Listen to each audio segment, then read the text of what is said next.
Salut l'équipe et bienvenue dans cette nouvelle vidéo où on va voir comment stacker ces TAO sur les différents subnets ou sur le subnet root qui est là où les TAO étaient stackés initialement. C'est toujours possible de le faire. Est-ce que c'est plus intéressant de rester dessus ou d'aller sur les subnets? C'est ce qu'on va voir dans cette vidéo. Si vous voulez en savoir plus sur les dernières mises à jour de TAO, je vous invite à aller jeter un petit coup d'œil sur la vidéo que j'ai faite il y a environ 2 semaines. Aujourd'hui, dans cette vidéo, je vais créer et utiliser un Bitensor Wallet puisque si on se réfère à mon précédent tuto qui a un peu moins d'1 an mais qui du coup n'est plus d'actualité au vu des dernières mises à jour, j'avais utilisé le wallet de Polkadot. Voilà, mais pareil, par rapport à vos commentaires, il y avait eu des suggestions de faire sur le Bitensor Wallet, donc le wallet, on va dire, officiel de Bitensor. C'est la page que vous voyez ici, on est sur le site officiel. Je vous mettrai le lien en description si vous voulez vous créer également un portefeuille. Tout le contenu de cette vidéo ne constitue en aucun cas un conseil en investissement. Je vous partage simplement ce que je fais et comment je le fais. Donc dans cette vidéo, on va voir la création d'un Bitensor Wallet. Une fois que j'aurai déposé des fonds dessus, on ira voir comment choisir son validateur et son subnet. Et également, on ira voir comment récupérer ses TAO. C'est parti.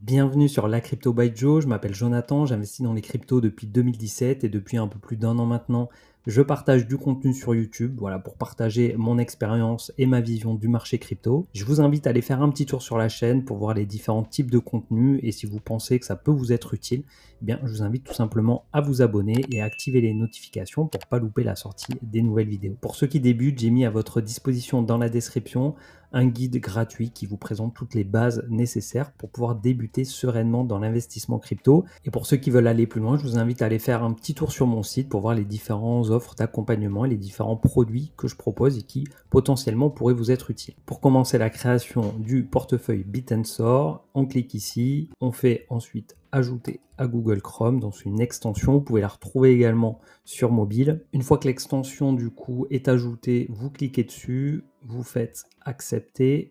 Alors, soit vous avez déjà un portefeuille à intégrer, à importer, soit vous créez un nouveau portefeuille. Là, dans mon cas, on va faire créer un nouveau portefeuille. Ici, donc, je récupère l'adresse de mon portefeuille. On fait suivant. Donc ici, on va lui donner un nom. On va l'appeler La Crypto by Joe. On va l'appeler 2, parce que j'en avais déjà créé un du coup avec le Polkadot Wallet. On va mettre un mot de passe complexe, donc il faut compter une quinzaine de caractères avec minuscules, majuscules et caractères spéciaux. Ensuite, on fait suivant. Ensuite, ici s'affiche la phrase mnémonique, donc les 12 mots qui vont nous permettre de récupérer notre portefeuille en cas, voilà, si jamais il y a quoi que ce soit ou qu'on veut importer ce portefeuille dans un autre portefeuille. Voilà, on peut ressaisir du coup ces 12 mots. Ces données sont évidemment très sensibles, hein, puisque si jamais vous les perdez ou que quelqu'un les voit, du coup il peut accéder à votre portefeuille en important un portefeuille et en tapant ces 12 mots. Donc il ne faut pas les enregistrer sur votre ordinateur, sur un drive par exemple, il faut éviter, même sur un bloc-notes, enfin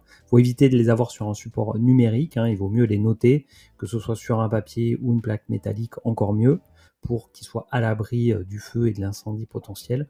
Donc voilà, sécurisez vos mots de passe. Après, c'est pas l'objet de cette vidéo, donc on fait suivant. Ensuite, on va faire la vérification. Donc, ils vont nous demander plusieurs mots à ressaisir. Ok, donc on en a vérifié 2. Alors ensuite, la page s'est fermée. Donc si on revient sur l'extension, ici, donc on voit notre portefeuille, 0 TAO. On peut accéder à l'historique, au stacking ou au transfert. Donc là, ce qu'on va faire, c'est un dépôt. Donc on va copier cette adresse pour pouvoir y déposer des fonds. Maintenant, on voit que les fonds sont arrivés, donc j'ai transféré 0,1 TAO. Ici, donc, comme je disais, histoire stacking transfert. Donc, si je veux faire du staking, je peux cliquer ici. Donc, on voit qu'il n'y a rien pour le moment en staking.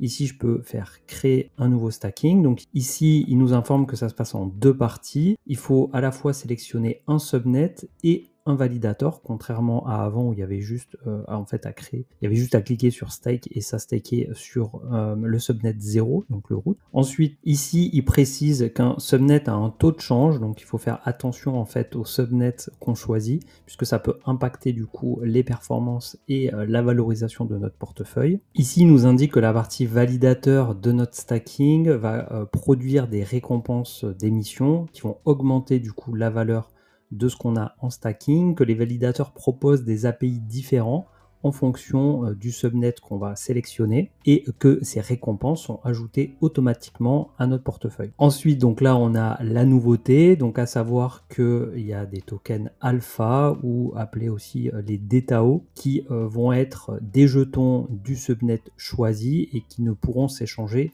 uniquement donc via l'interface. C'est pas des jetons qui sont tradables sur d'autres plateformes d'échange.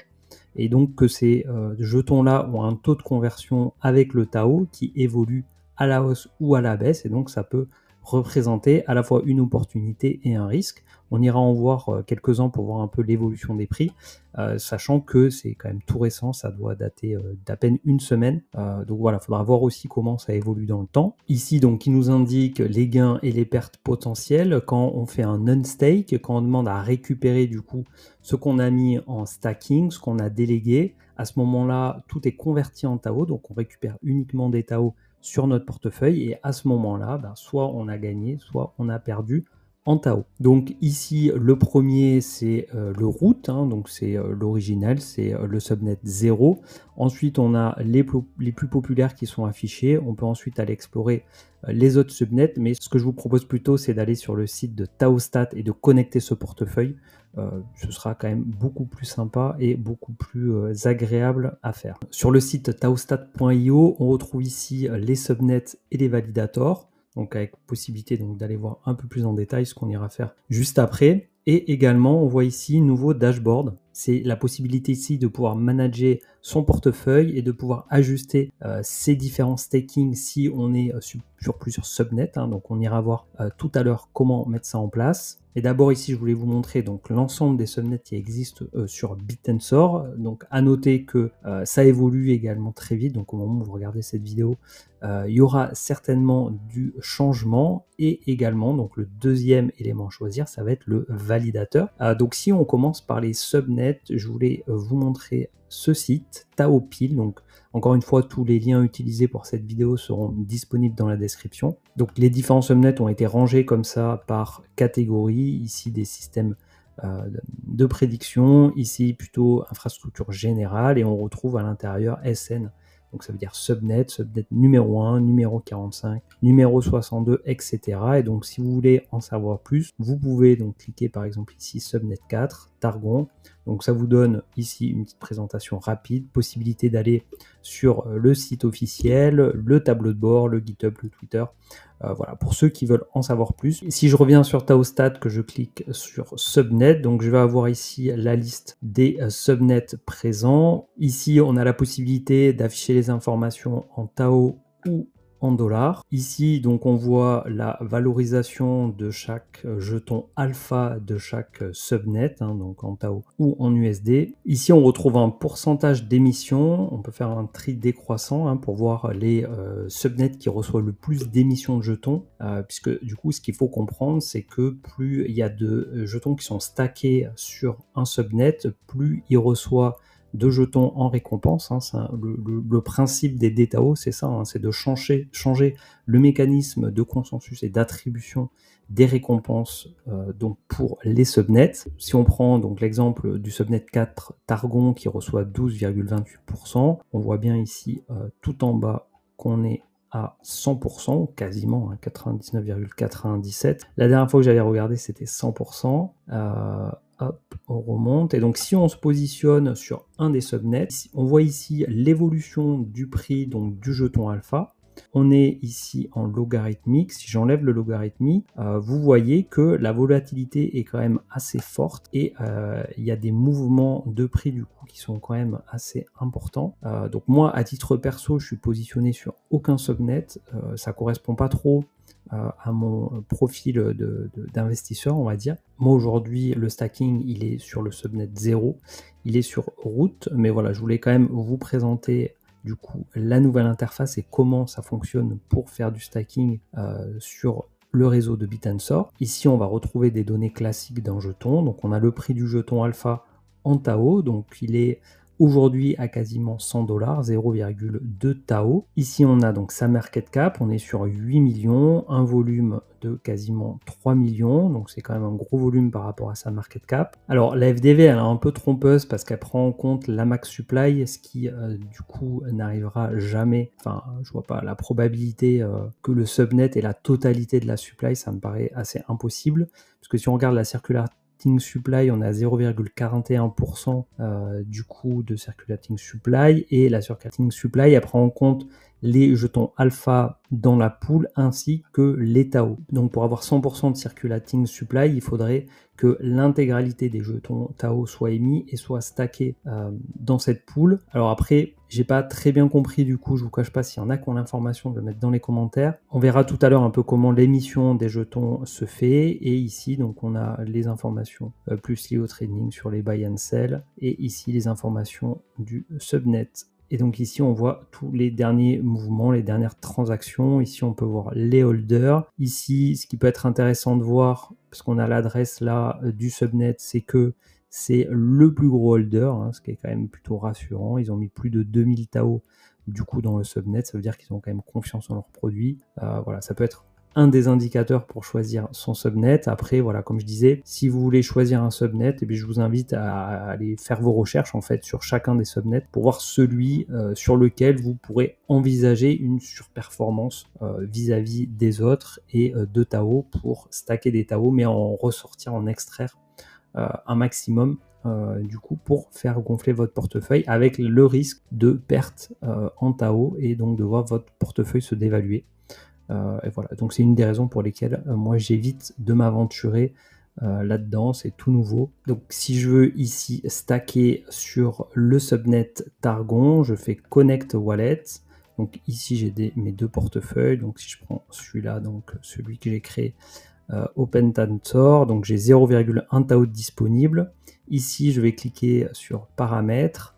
Je vais sélectionner le validateur sur lequel j'ai envie de me positionner. Donc tous les validateurs ne sont pas présents sur tous les subnets. Donc si par exemple je prends le premier, Taostat et Corcel, qui est proposé par défaut, puisque c'est celui du site en question, donc c'est normal qu'ils se mettent en premier. Ici il nous indique le max slippage, donc c'est intéressant aussi à connaître. Donc on prend celui-là par exemple, on fait OK. Ici, si je veux stacker la totalité, je clique sur max. Ici, le slippage, il me le précise, donc il sera plus faible que ce qui était annoncé précédemment. Donc c'est un tout petit slippage. À noter maintenant qu'il y a des frais de jalonnement qui sont de 0,0005 Tao, ce qui n'était pas le cas avant. Donc si par exemple on fait un transfert de jalonnement d'un validateur à un autre, du coup ça entraîne deux frais, et donc en plus on a les frais de slippage, et donc ensuite on a juste à cliquer sur buy. Comme je le disais, je suis pas intéressé, donc je vais pas le faire, mais une fois qu'on les a buy, on les retrouve du coup dans notre portefeuille. Avant d'aller voir le dashboard, je voulais vous parler du choix de validateur. Donc ici on se retrouve sur Tao Yield. Ici donc j'ai fait un tri décroissant des plus gros rendements en haut au plus petit. J'ai sélectionné ici sur 30 jours, puisque ça me semble pertinent de voir sur l'horizon le plus long terme possible. Ici, donc, on a les validateurs, et ici, on retrouve les subnets. Hein, on a toujours le croisement à choisir entre le subnet et le validateur. Donc, si vous avez déjà choisi vos subnets, vous pouvez donc le renseigner ici pour voir. Si je reprends l'exemple de Targon, vous pouvez voir du coup les validateurs qui sont présents. Alors, on n'a pas de données sur 30 jours puisque c'est trop récent. On peut voir sur 24 heures ou sur 7 jours. Voilà, on se retrouve avec des très jolis pourcentages. C'est également lié au fait, je pense, que ce soit un des plus utilisés. Si je prends celui-là, il y en a déjà moins. Si je retourne sur le subnet 0, le root, où là, du coup, il y a tous les validateurs qui sont présents. Comment choisir un validateur plutôt qu'un autre? Je trouve que c'est pas évident. Si vous avez des informations pour récupérer la performance de chacun, je suis preneur de cette information, puisqu'aujourd'hui, ça reste quand même assez vague. Ici, il y a une espèce de validation par je sais pas, la communauté, par la fondation qui valide certains du coup validateurs. Voilà, une petite coche en vert, donc je me tournerai plutôt vers cela. Également ceux qui vont peut-être prendre moins de frais pour avoir un maximum du coup de rendement, et pour les deux qui sont les plus historiques et du coup qui sont là depuis le début et en qui on pourrait potentiellement avoir plus de gages de qualité et qui n'est pas derrière de problème, c'est l'Open Tensor Foundation, mais eux ils prennent quand même 18% de frais. Et le deuxième, on l'a vu, c'est Taostat and Corcel qui sont à 22% avec 9% de frais. Du coup, je me tournerai, je pense, plutôt vers celui-ci. Mais il y a certainement d'autres validateurs qui font très bien le taf et peut-être certains comme Tao 5 qui ont un rendement un peu plus intéressant. Voilà, après ça c'est à chacun de choisir. Donc je vous disais, l'autre possibilité c'est d'accéder à ce dashboard. Donc si on clique dessus, on a une nouvelle page qui s'ouvre.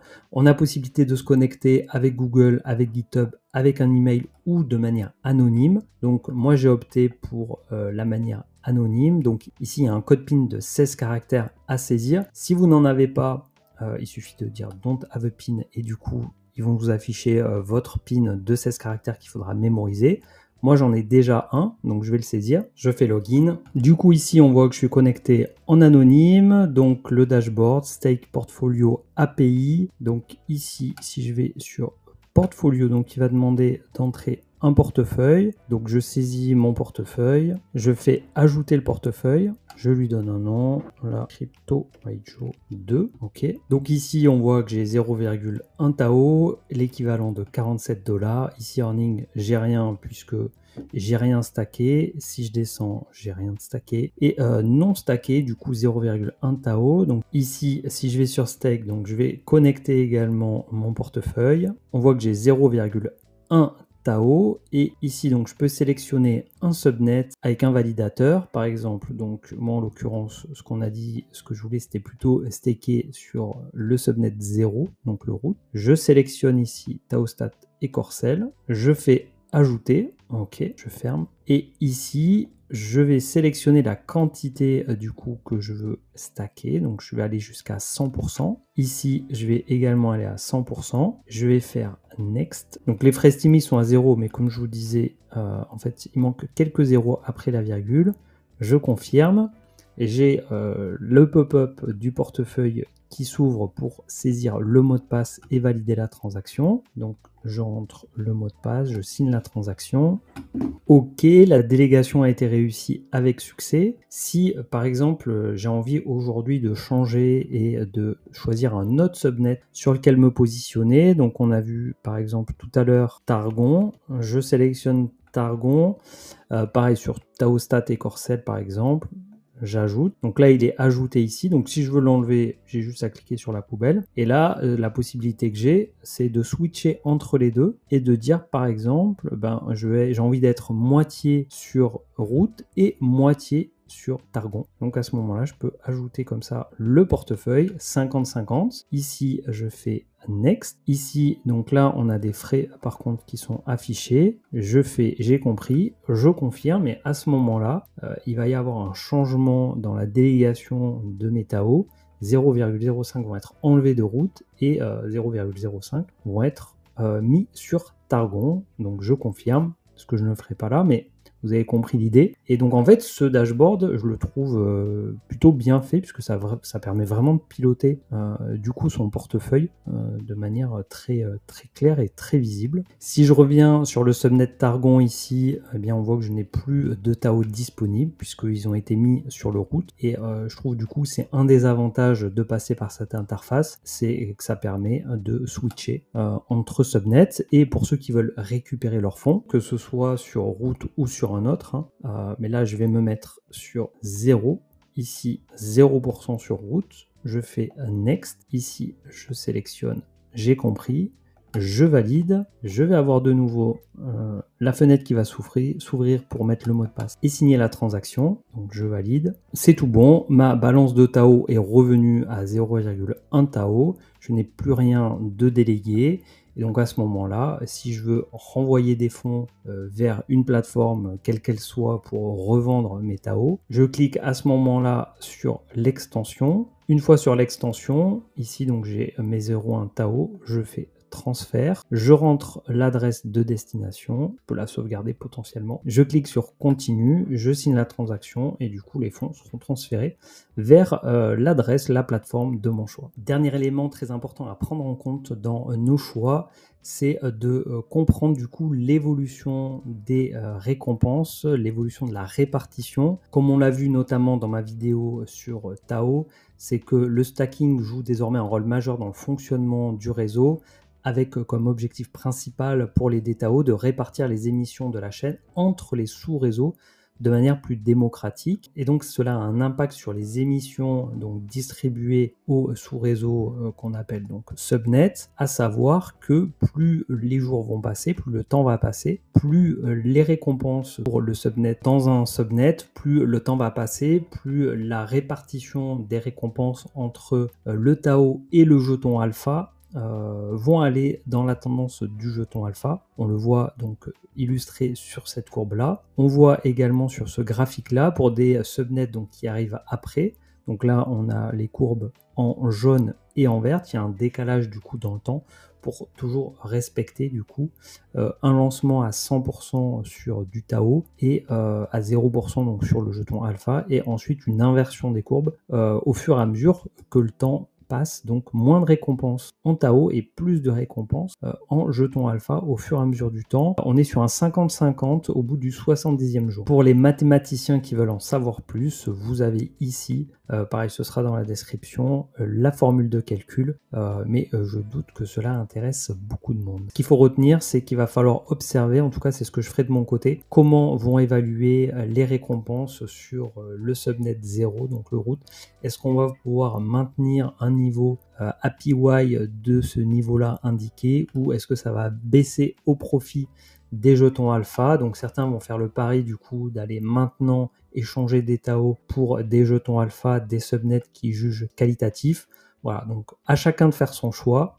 J'ai fait le mien, je vous laisse faire le vôtre. En tout cas maintenant, puisque c'était l'objectif de cette vidéo, en faisant le tuto, c'est que vous savez comment faire, comment manipuler donc le portefeuille de Bitensor avec les nouvelles interfaces pour mettre en stacking et également unstake vos Tao. Voilà, donc j'espère que cette vidéo a bien répondu à vos questions. Si c'est le cas, je vous invite à mettre un petit pouce. N'hésitez pas également à mettre en commentaire, ça permet de mieux référencer la vidéo.